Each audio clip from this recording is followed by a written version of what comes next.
that came up, so I'll try to answer because I think several people have similar questions.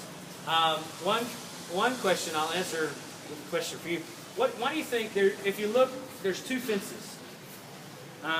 There's the original iron fence with barbed wire that was there for the school, and then there's a sheet metal fence with barbed wire on top of it. What do you think? Why have two fences?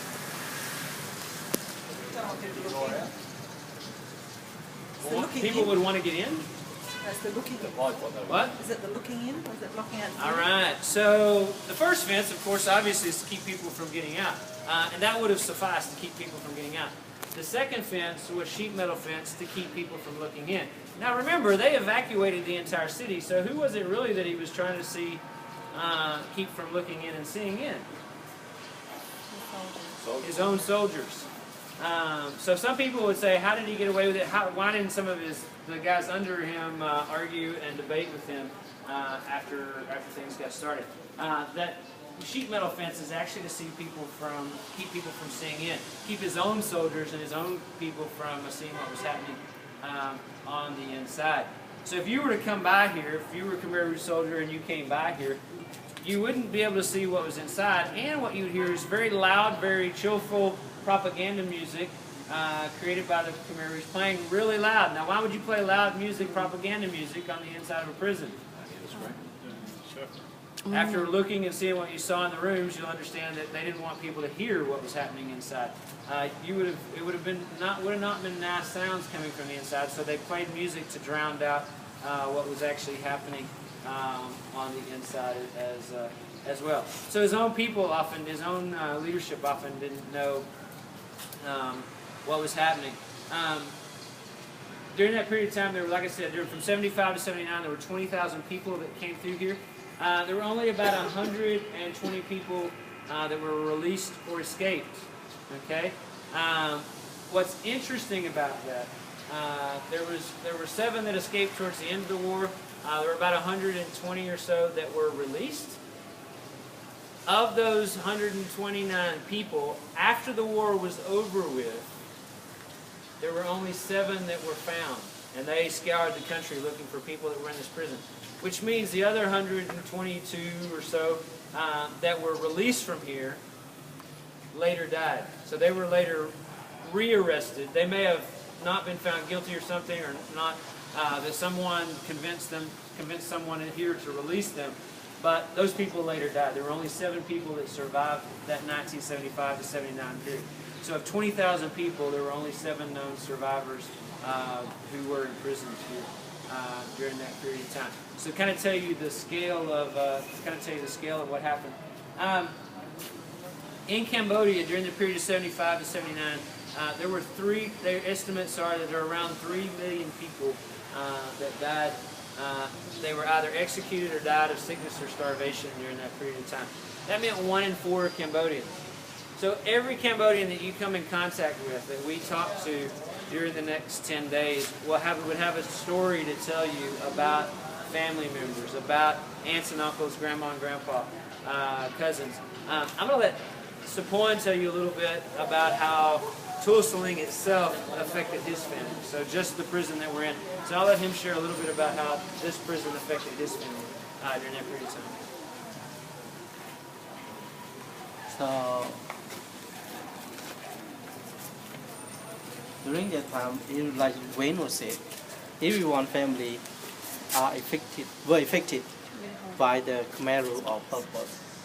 And actually my family, my own, because in Cambodia when we say family, we just not only say the direct family, but also the distant family, relative, also part of family. And I have many family being killed during Pol Pot's time, but at least I have one cousin and her husband.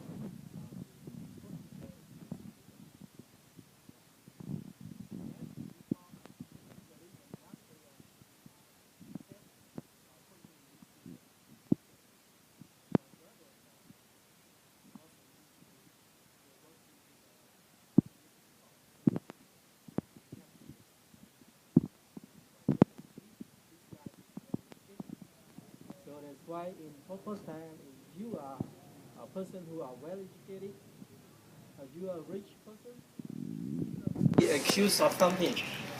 So you will put to jail and they will find fault after interrogate you for a while and they will put you to death. And we don't know where my cousin are being put here, but after the Khmer rule, time has gone, the redemption is coming. So around 1982 or 83, that time I was about 4 or 5 years old. I came here and visit this place with my parents because my father during the time he was one of the governors who working for the government. So during this time they don't open for the ordinary people to come and visit. Only the people working with the government only. So we came here, and as a young boy, I came here and those memories still with me. We don't walk through that way. That is the original gate. The other one that right now they are closed. So we come there and we walk that side, come to this building. As a boy, I can see a lot of bad things. I can see blood fell off on the floor. All the room here that you just came across, I can see some clothes, dirty clothes, laying, and some interrogation tool were put on the bed and made it from a metal bed. So you can see some of the stinky and smell. And here, where you are standing right is a huge pile of clothes.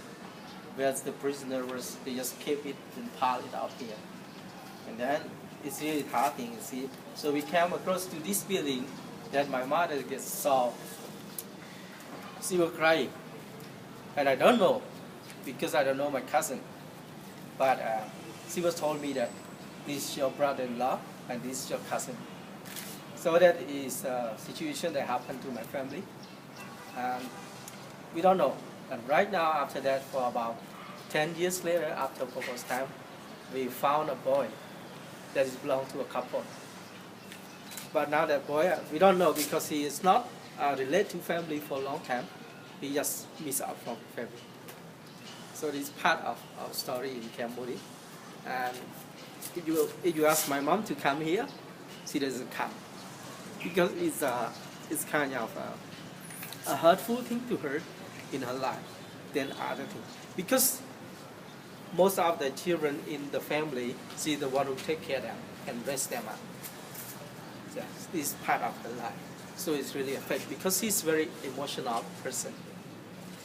Yeah. This is part of the thing that happened to us and really direct to my family. Yes.